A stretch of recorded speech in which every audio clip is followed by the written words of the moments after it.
Hello, everyone. Last night I received a message from somebody who had made a donation that we set up when we first made a commitment to take all the equines from the disbanded Moroccan Animal Aid in Agadir. We were looking that time at about 40 equines, and I have the documents in front of me, both at government level and at local level.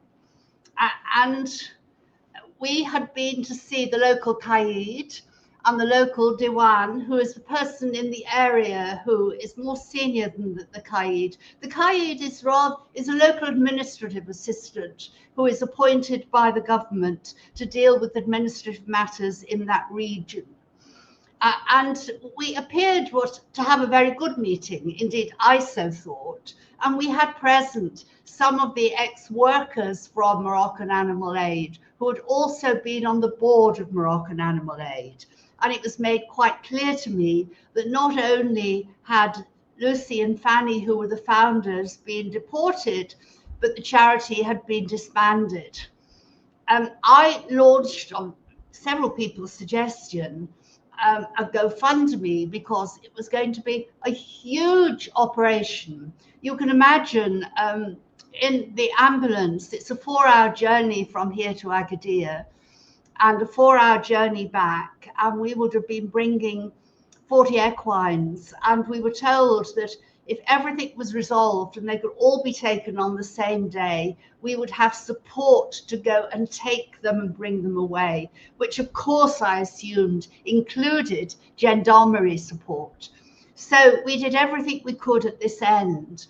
We couldn't have all those stables built immediately, but what we did do is that with the money that started to come in through GoFundMe, and I think I'd set a goal of £8,000, and 3,300 are in by now, and I hadn't pressed for any more for this reason.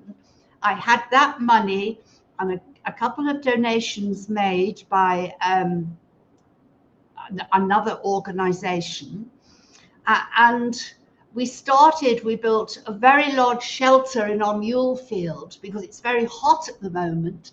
So donkeys and mules, and mainly donkeys, could be sheltered down there.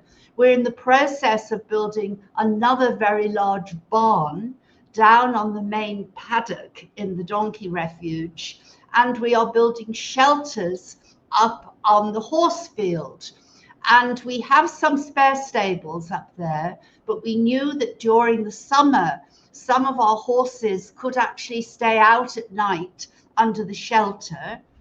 2 horses are going as therapeutic horses to the psychiatric clinic that is next door to us. And with, as I say, with the help from Network for Animals who visited here at the time, we were able to crack on with that fairly quickly. If you can imagine the expense involved, because to take a large vehicle down all the way to Agadir, of course, is expensive. We can't just, it's not like riding a bike down there. We go on the motorways, that incurs cost, it's a high amount of diesel, etc., etc., etc. And we were going back and to quite regularly. Well, here is an update. I've got the documents here, so I can be quite clear. It was on the 2nd of May when I wrote to the Qaid, because the Diwan, who's slightly more senior, told us that I must write to the Qaid to tell him we're coming down on a certain day and we want help to remove the animals. So we did that, and we arrived at the Qaid's office. The Qaid was nowhere to be seen. And the men who usually came in with us were nowhere to be seen either. I said that I would go to the Wali in Agadir. That's a very senior official, if I just explained it in those terms from now. There was a man desperately begging me not to do that because it would upset the Diwan. And I had people with me, and Ayub said to me, there is nothing more we can do today. This is not good news. And he had been very suspicious that not all was well, and we were we almost felt we were in a seabed of corruption, if I can describe it in that way. Now, I think it's fair to point out in Morocco, Rabat, which is the government centre and the centre of the Palais Royal, is well north of Casablanca, and I would say a 3-hour drive from us going north. So it's at least a 6 or 7-hour drive from Agadir. And it seems to us the further south you go into Morocco, the less there is compliance with the rules and regulations and the law. You go into Rabat and you feel it's all running quite well. You don't feel that when you go into Agadir. But of course, the Prime Minister was the mayor of Agadir, and the city has developed beautifully.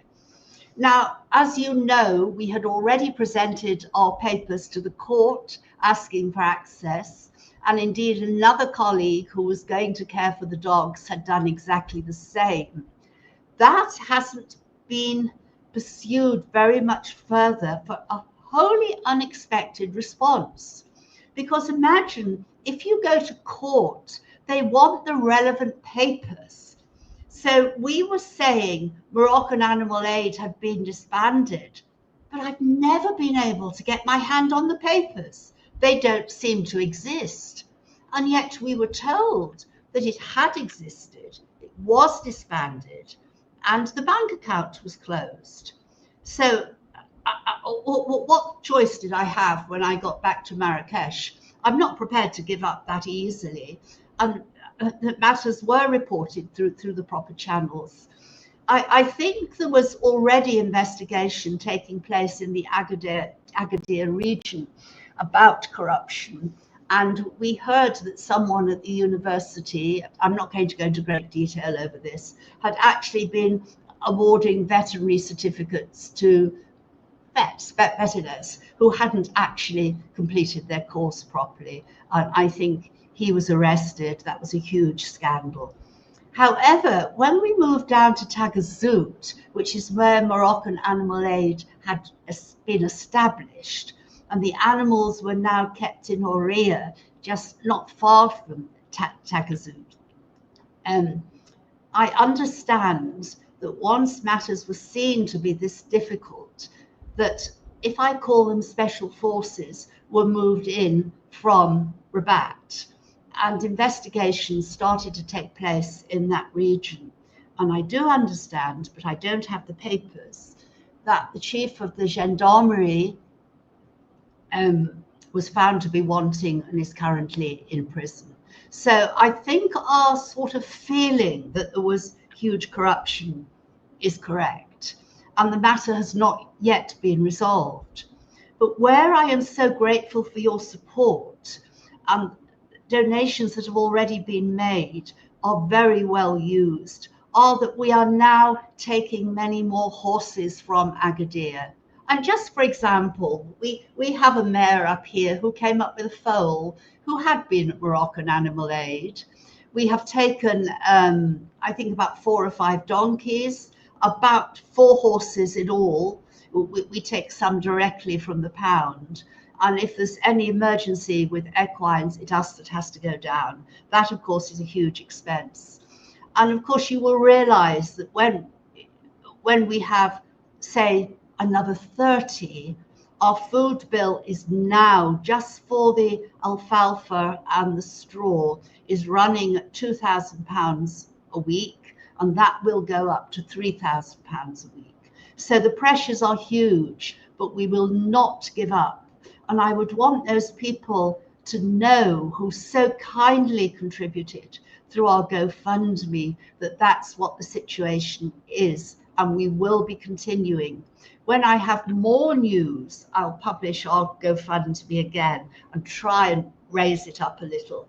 I think that some of you who do follow me may have picked up that the 2 founders, one in France and one in Australia, recently said that very sadly they were having to retire from MAA.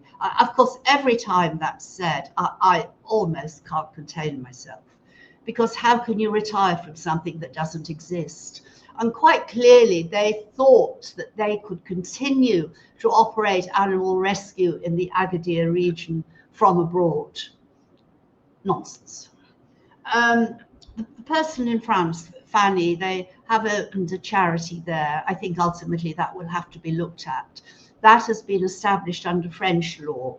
And she was explaining that it's going to be so much easier to run a charity in France because you'll have access to more grants, government help, etc. Rather like we would have in the UK, because we have a charity in the UK and we send money from there over to our charity in Morocco.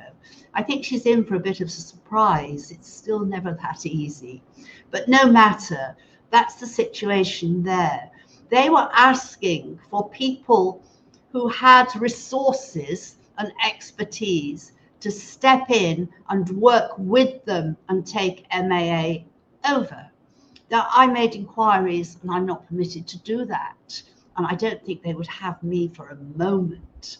I don't think that Lucy would be prepared to work with me in the interim.